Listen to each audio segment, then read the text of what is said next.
Greetings in the name of the Lord. You know, Easter is one of those days where often children experience the church for the very first time in their lives.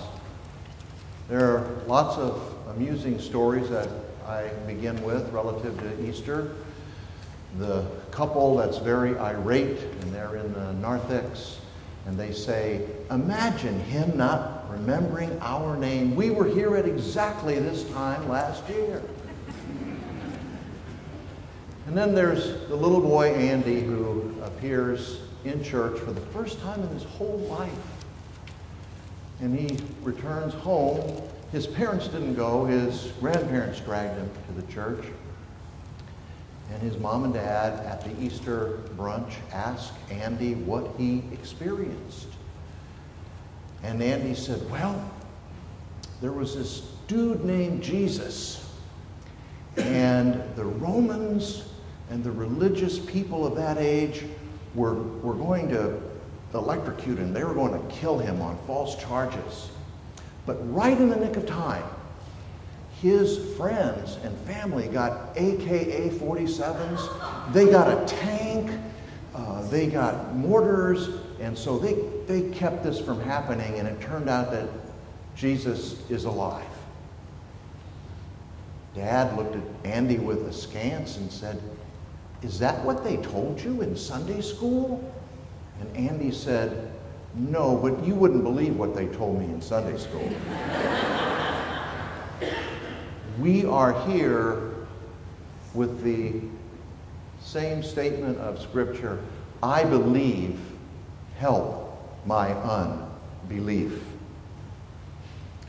This has been a harrowing kind of week for me as your pastor. I talked to an elderly couple, and they had mentioned that their only son, who lived very far away, had called them and said, "We won't be coming to visit you on Easter this Sunday."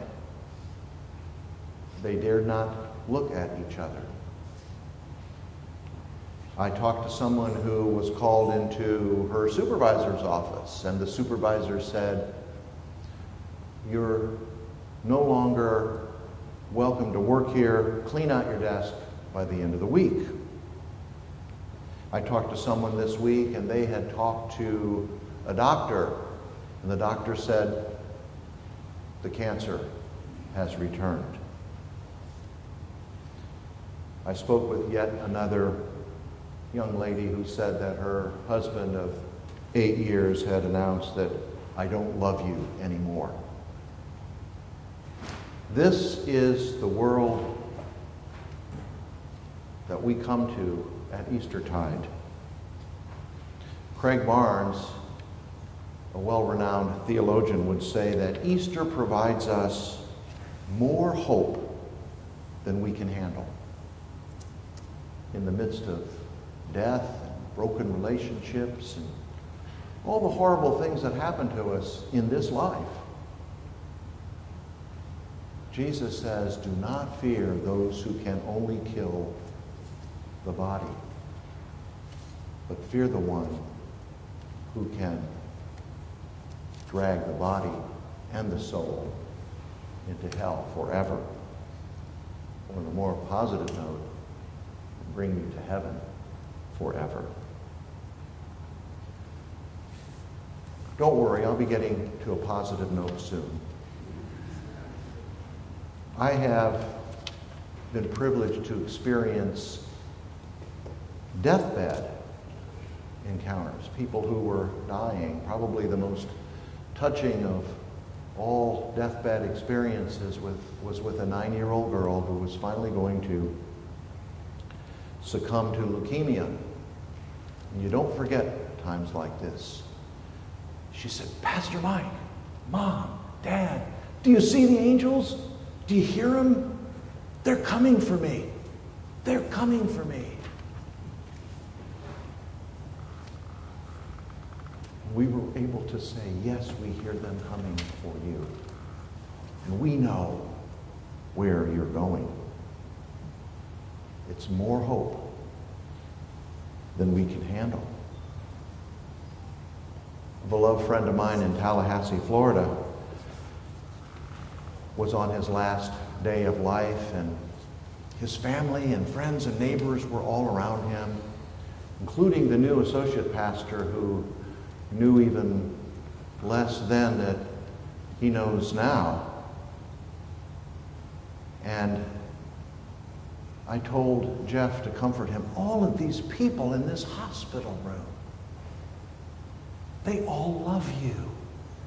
They have all come to pay homage and to be here with you in your last moments. And Jeff said, no, Michael, you've gotten it all wrong. All these people around my bed have been provided for me by Jesus, that I got to love them. Isn't that the message of Easter? That we are about carrying on this resurrection and this redemption in our own hearts, in our own minds, in our own action. I took a look at a 2-volume set this past week about evidence that demands a verdict. And it was close to 1,000 pages, in which one of our scholars sought to prove to you and me that Jesus was risen from the dead, that this is all true.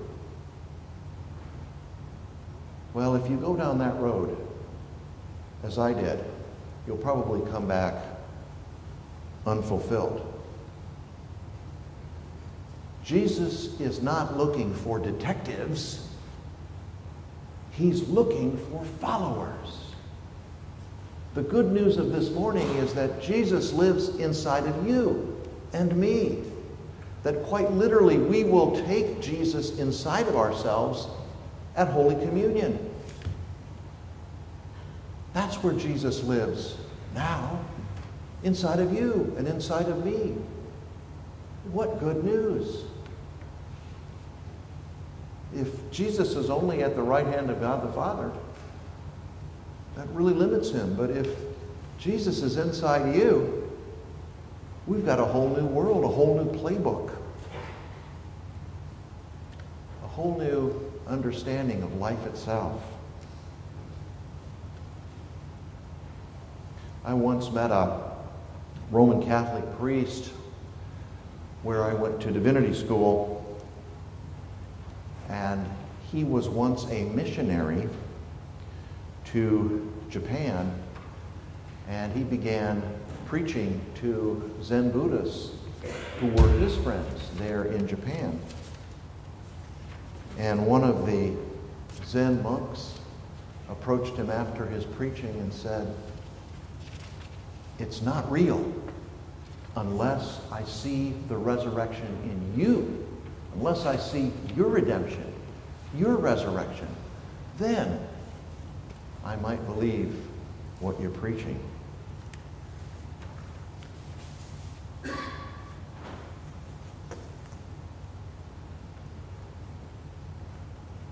I have never, in my entire career as a pastor and preacher, recommended a movie to those who have come to the church that I serve. I've never done it.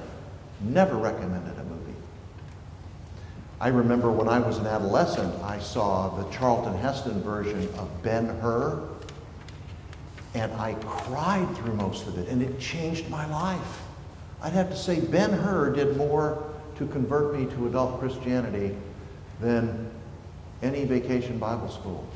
It was a wonderful experience. Well, this past week, my Diane, who is 10 times more spiritual than I am, let's just get that on the table, said, "Let's go see I Can Only Imagine." And I thought, oh, Lord, help me. Another syrupy, maudlin, jejune Christian movie. If you've been watching Christian movies, they're improving, but they're not Cecil B. DeMille yet. Well, we went to see that movie. I cried more during that movie than I did when I saw Ben-Hur. I cried at that movie more than when my first grandbaby came into the world. I'm recommending this movie. Why? Because it depicts Jesus and his resurrection and his life today more than anything I can possibly tell you. The protagonist in the story is Bart Millard. He wrote that song, I Can Only Imagine, which I learned sold 300 million copies. 300 million copies. Does that mean that it's true? No. But it means a lot of people were touched by that song and experienced Christ through that song. But Bart provides for me an illustration of the living Lord today. This won't spoil the plot. Go see it. But Bart grew up with his father, who was, as Bart describes him, a monster. Bart's father beat him, mentally derided him, abused him, not in a naughty way, but mental abuse, mental molestation. Bart left for a time, and then he came back.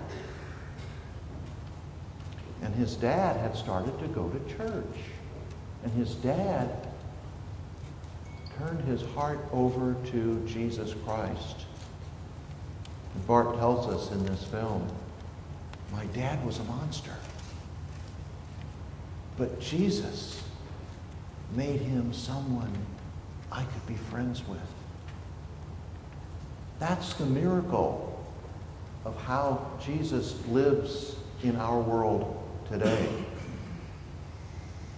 It's more hope than we can handle.